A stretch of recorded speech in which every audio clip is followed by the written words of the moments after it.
Hi guys. So I wanted to continue talking about a lot of stuff that's been going on my mind lately. Um, just a lot of ruminating. Don't do that. But it's got me to think. You know, about some of my actions and the reasons behind the actions. Obviously, um, I am was thinking about like how I feel like I'm such a people pleaser. And that's, um, something that humans do usually. They just try to make other people happy. And I've done that for a long time. Obviously, since I was little, I believe. Um, Growing up, Jehovah's Witness, you have to go by their rules and you have to, you know, make sure that you're following everything. And if your parents are that, religious too, and if you don't, follow their rules, then it all comes down. Like it's all kind of connected. So just thinking about me being a people pleaser, me thinking about me being, trying to make everybody happy continuously in my life, and how a lot of times I got disappointed. So I got angry because of the disappointment and because I didn't think that things would go the way they were supposed to go. Because you grow up thinking this is how it's supposed to go.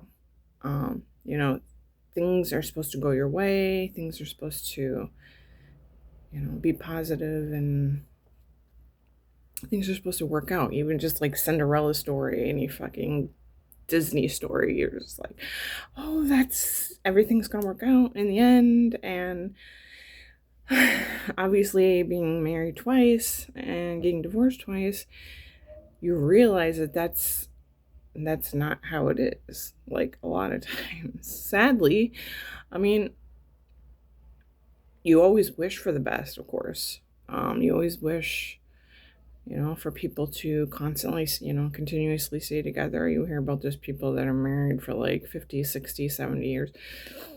You know,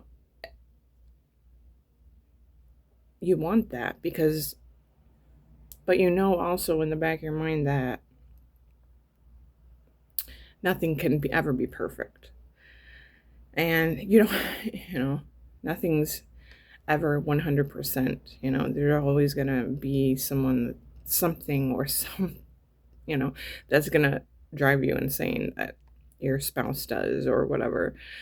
And you just, so I don't know. It's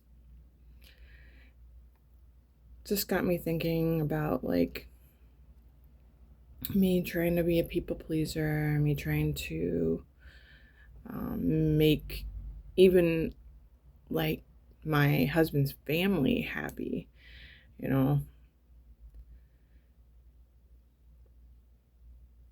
making my own family happy, first of all, when I first got married, because I was pregnant before I was married, and that is a big no no. And so I thought maybe getting married would solve a lot of my family problems. It did in a way. It was such a difficult thing for me to do because I was pregnant. I was 21. I was thrown into this, and the way I grew up, you can't do anything bad. And I was even disowned by my family because I did the wrong thing and I was devastated. Because you have this picture in your head. You're like, okay, I'm having a baby. Everything's going to be amazing. Like, my family's going to help me out. Which, I mean, my family did help me out. So I'm not saying anything about that. Even though after they disowned me, after I got disfellowshipped from the religion, and, I had to prove myself that I was, worthy. Um, things slowly worked out. But then there's those things, like I said, just some things that irritate you about your spouse that you're like, come on, like, and, but it's lessons that you learned. None of this is negative. None of it is a bad thing. I'm glad that I was able to experience this. I'm not happy that my ex-husband, is saying all this stuff about me to make it so that I'm a horrible parent, a horrible person. Of course, that's something that I'm still daily trying to forgive myself, forgive them. Because I always have this thought like, oh, I was the bad person and it woulda, coulda, shoulda. And, but I have to stop myself. And this is how I do it. Is I literally say, stop. Stop. That's it. Sometimes I have to tell my entities that they are not allowed here. Those negative thoughts, those negative feelings, those are not allowed around me. That sounds crazy. Maybe it is. But for me, it works. I visualize it as something negative, like a big, ugly mask just sitting there on my shoulder.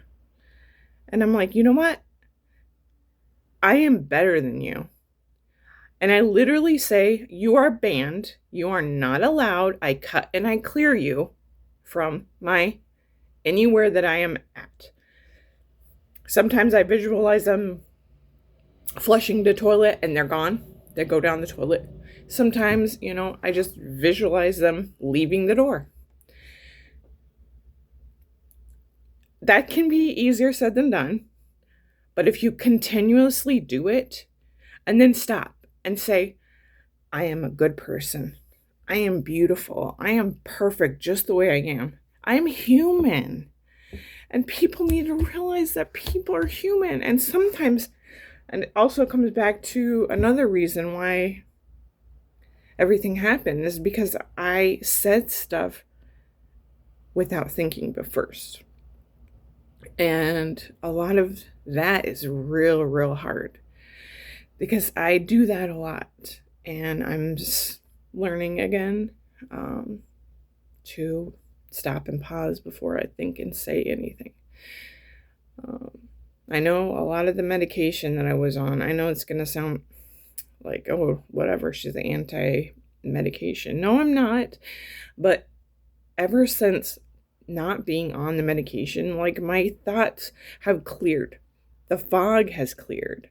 And people, I wish, would realize that, I am human and I didn't do what I said, I said something in front of my child that I should have never said because then he got scared and he went and told somebody, which is exactly what he was supposed to do. But then the fact that everybody else after that made that a big deal.